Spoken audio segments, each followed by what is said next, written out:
Hello, fellow time travelers and comic book aficionados.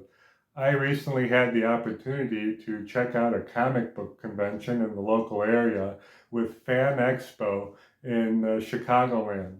Fan Expo used to be called Wizard World a couple years ago, and before that it was the Chicago Comic Con in the 1970s and 1980s. And this is an annual event and also a fun one, and one of two major events second to C2E2 that takes place in April. So my good buddy, Captain Strangelife, and I decided to check out the con and look through the jungle of comic books and search for the next key issue, grail, and so forth. And we found a couple good deals. We also came across some $2 bins and rummaged through those, hoping not to tear some pages as they were not bagged and boarded.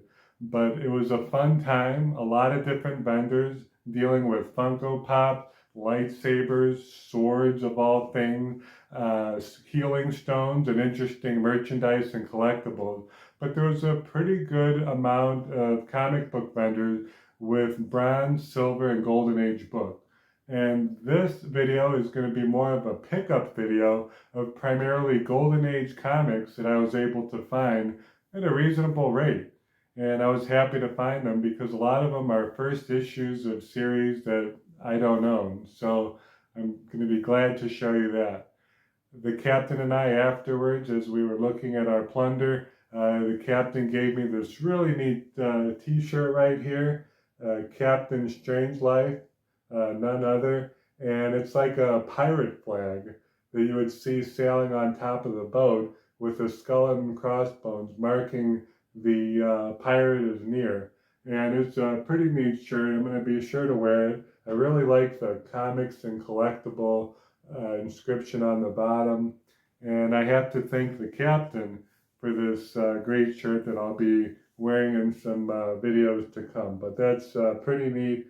Happy to have it and will wear with honor.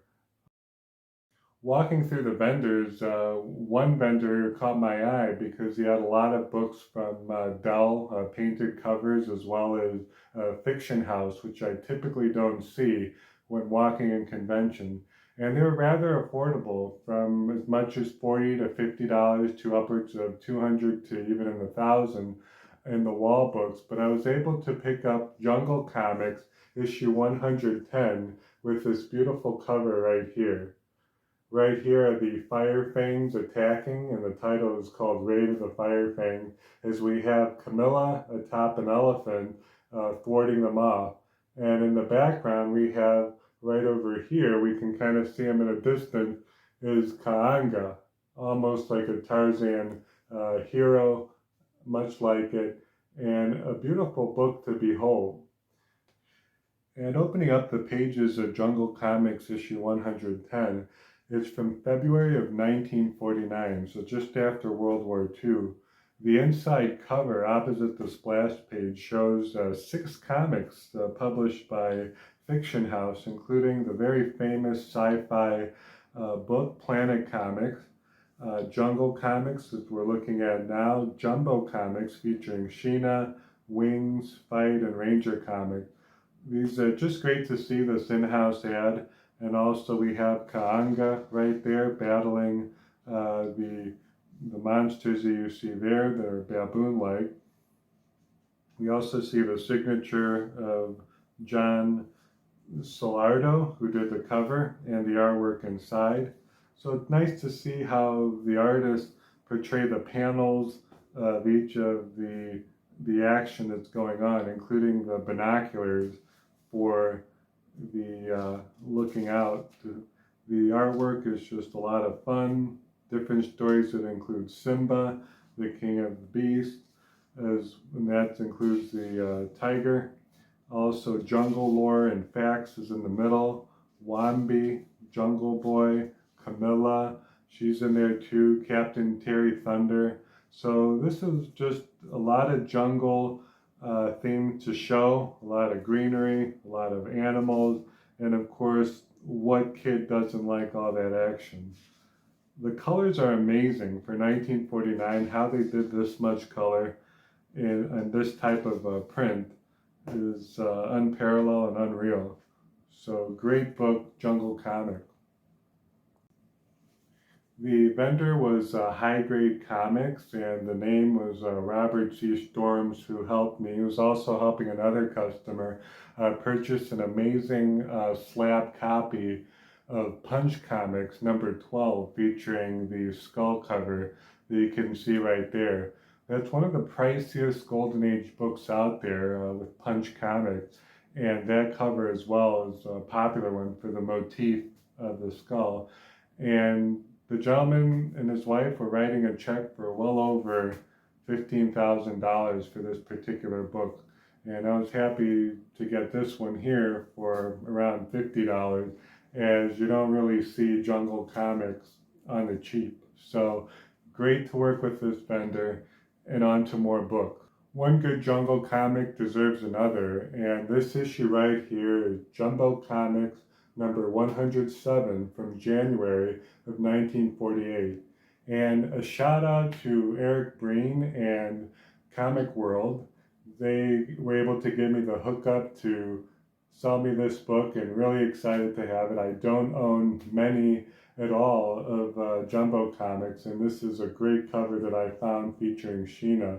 So many thanks, a shout out. They have a wonderful selection, many Golden Age books, many Silver Age books, and also Bronze Age, as I picked up some others as well.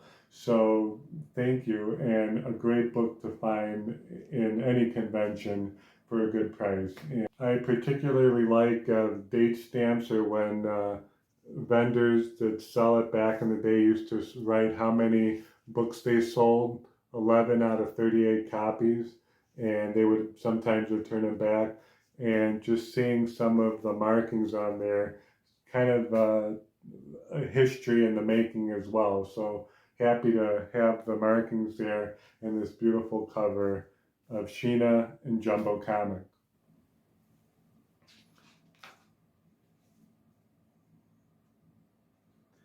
And opening up the pages, we still see that great in-house ad, and then the splash is Queen of the Jungle, Sheena right there, written by Morgan Thomas. And already we see fists flying and landing and all kind of things happening. Even the second and third page is rich with color, featuring Sheena never in one place and moving all around. So I just love back in 1948 how they sliced and diced all the frames to pack in the action and make a great feel of momentum and movement. You can see Sheena thwarting off a panther, dodging fires, trying to save people, injured but still fighting. And Fiction House really brought it. And it's so hard to find these in reasonable condition and a reasonable price. And there's other stories inside here, including the one in the middle featuring Stuart Taylor, Weird Stories of the Supernatural. So a lot of different stories inside, 3 to 4. A ghost gallery, so we go from jungle to suspense. So this is a wallop of a comic book, Jumbo Comics.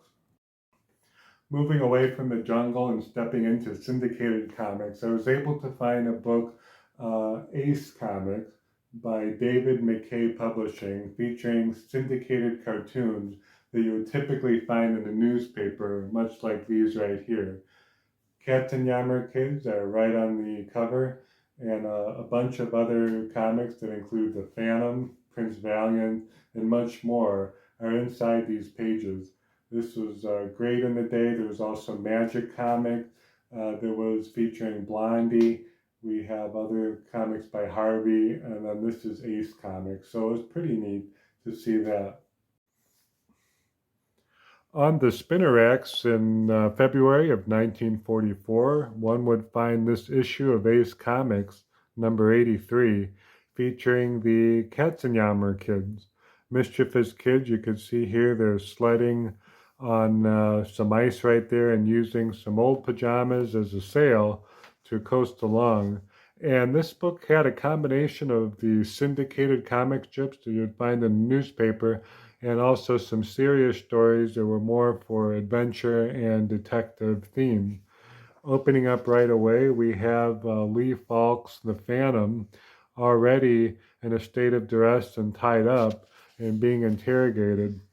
And the Phantom, he had his first appearance back in Ace Comics issue 11, and right now we're here in the 80s, was his first appearance. And he actually predates Superman as one of the earliest heroes in comic book. And we have him right here, right near the tread of the tanks rolling by. This is a David McKay publication.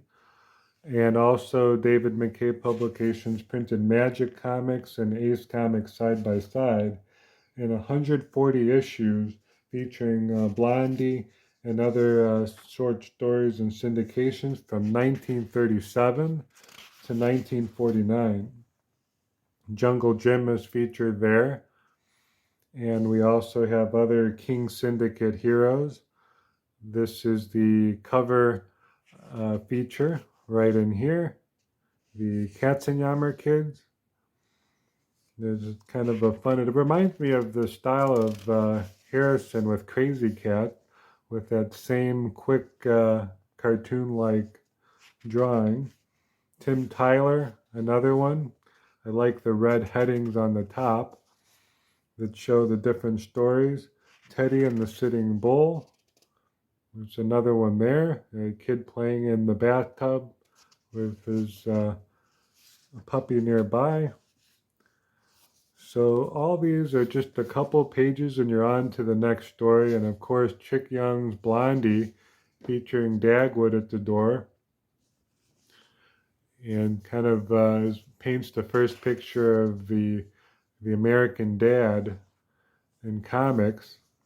More fun adventures, Prince Valiant, also in syndication by King Comics. We have him right here in his own elegantly drawn story.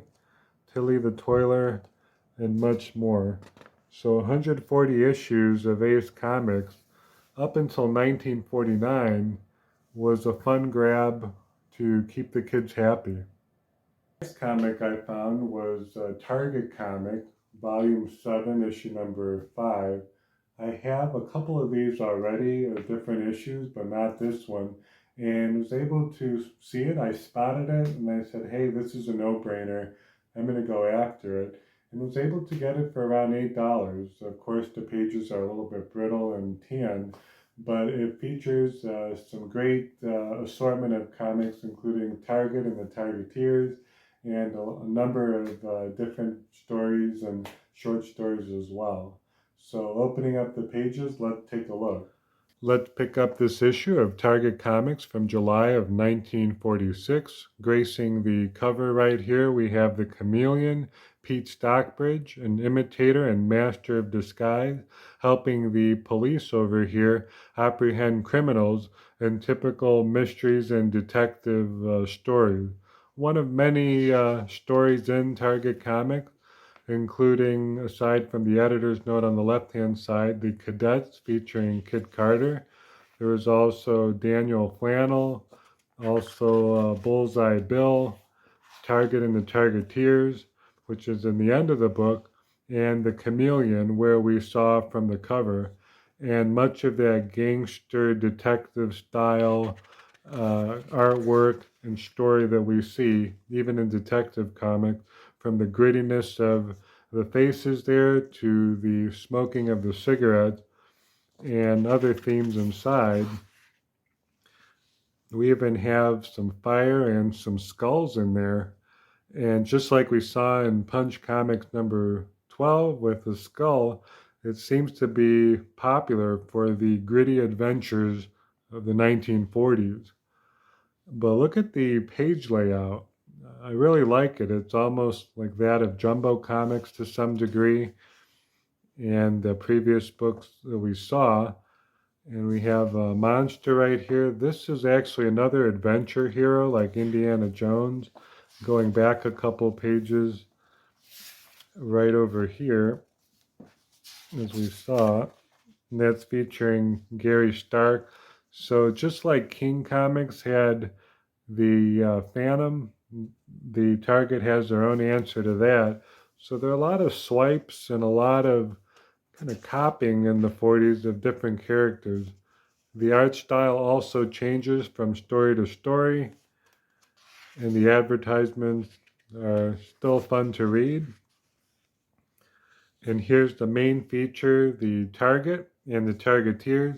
Interesting to note that greats like Joe Simon, who worked with Jack Kirby and Captain America, also was a creator for Target Comics, as well as Bill Everett, known for his work with the Submariner and Daredevil. He too participated with some of the creation of Target. Joe Simon is credited for Target issue number 10's cover and featuring the bullseye on his chest.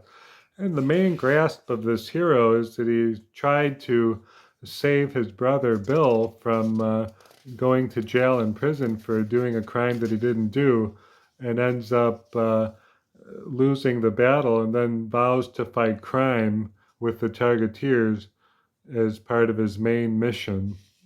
And that's the Target and Target tunes of this book. So a lot of different stories and a fun and interesting read that's not a mainstream Golden Age book. And it spanned for 105 issues from 1940 to 1949. I was excited to find a Golden Age book for $2 right here, featuring Joe Palooka, issue number 93.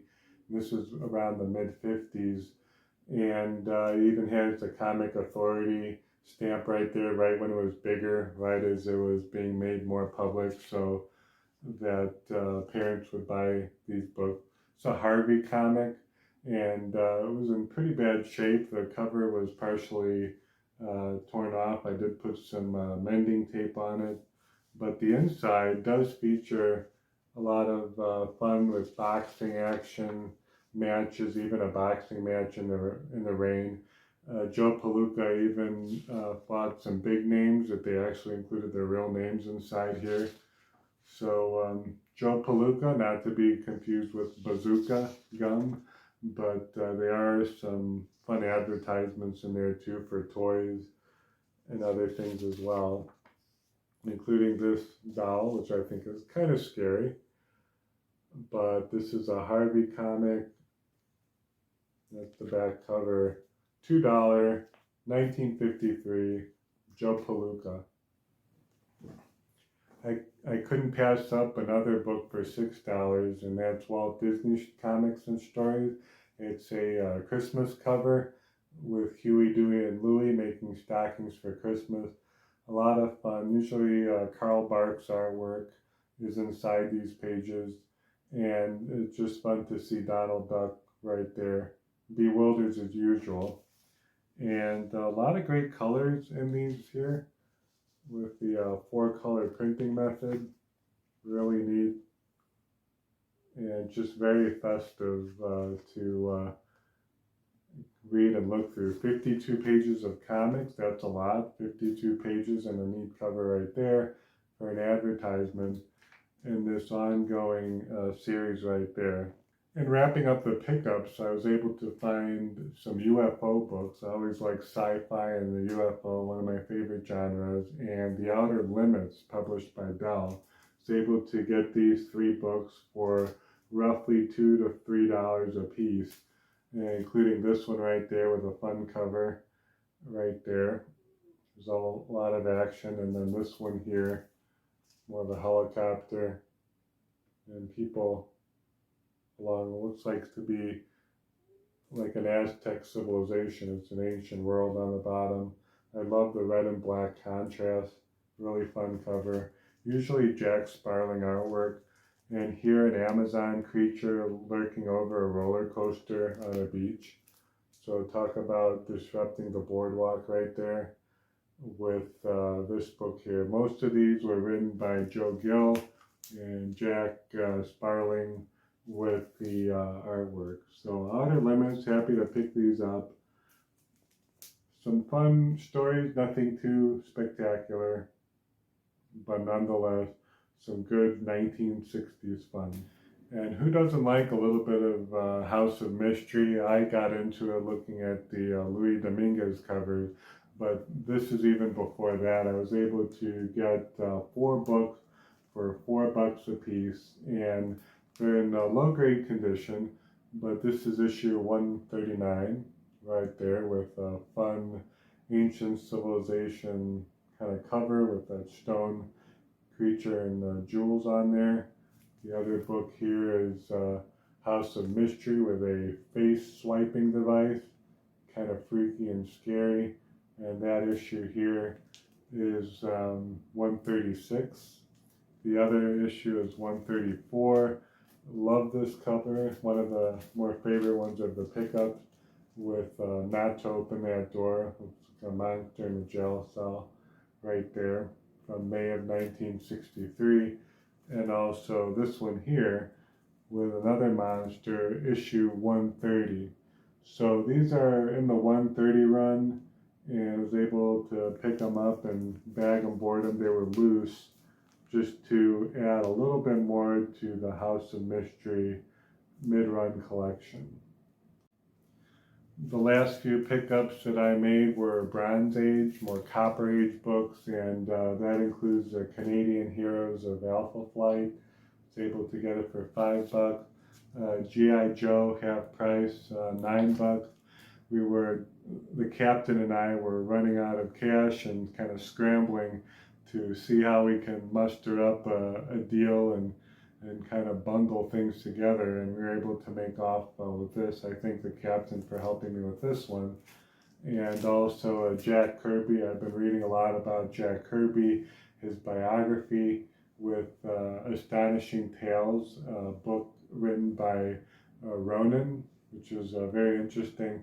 And I picked up a copy of the Double Dinosaur, one that I don't have. I have a reproduction of it, but was able to make off with a little bit of a deal for that. So those are my pickups at the Fan Expo, formerly Wizard World, and it was a lot of fun there. Thank you for watching. Happy hunting out there, and may the next con bring you some great goodies as well. Thank you for time traveling with me in the 40s, 50s, and 60s, and beyond.